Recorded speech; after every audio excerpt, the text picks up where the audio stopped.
All right, we got a system of linear equations. We got to figure out what value for x and what value for y would make both of these equations true. You can use the substitution method, you can use the graphing method, but we're going to use the elimination method. Now, if you just started the elimination method, your teacher probably told you got to find duplicates, right? Negative 8x, and then there should be a negative 8x underneath. But we don't see any duplicates. We got an 8 and a 2, a 9 and a 4. So nothing's matched. Now, when this happens, it doesn't mean the elimination method is off the table. You can't use it. It just means that it's not ready to go. You've got to set this up ready for the elimination method if that's the method in which you're going to use. So that is what we're going to use today. I'm going to be teaching you the elimination method to solve a system. All right, let's get started. So the first thing, we got to make duplicates. So if I look at these two numbers down below, I can't really turn a 4 into a 9. Okay, because 4 doesn't go into 9 equally, but 2 does go into 8. So right away I notice that if I just multiply the entire bottom equation by 4, 4 times that negative 2x would give me a negative 8x, which is something I could use for the elimination method because now they would match. Understand? All right, let's do it. So I'm going to distribute 4 to all three terms to keep this balanced. And then what I'm going to have is a brand new equation written underneath. And then we'll use this top equation and the new one we created.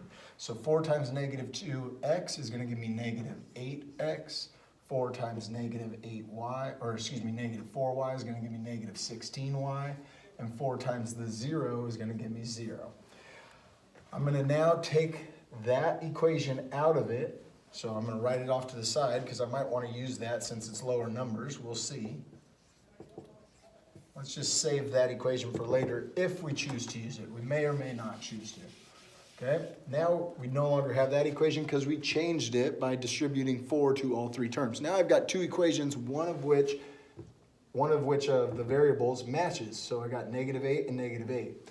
Now the elimination method, we want to eliminate either the x or the y right off the get-go. So because the x terms match, we can eliminate those through subtraction. If we subtract negative 8 minus another negative 8, we would cancel and make 0.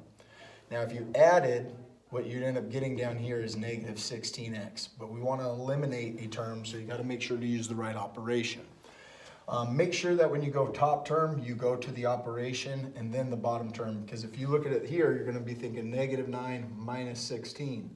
But if you say negative 9 minus a negative 16, what are we actually doing? We're subtracting a negative, so we're adding.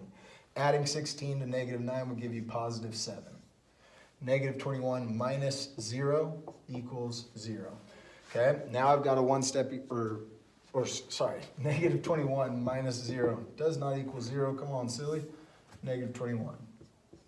All right, now I've got a one-step equation to solve, and I'll know what my y value is for my solution, and then all that's left is finding x. So we divide by 7, cancels, divide by 7, y is negative 3. So now I can put a negative 3 in my solution. I know my y value would be negative 3, but what's my x value? Well, because I know what y is, I don't need to see a y anymore in my original equations. I could change this to negative 2x minus 4, but instead of 4 times y, I'm going to be saying 4 times the value of y, negative 3, equals 0. Now I've got an equation with no y in it, and I can solve for x. So we've eliminated the y essentially by solving its value. Negative 4 times negative 3, positive 12.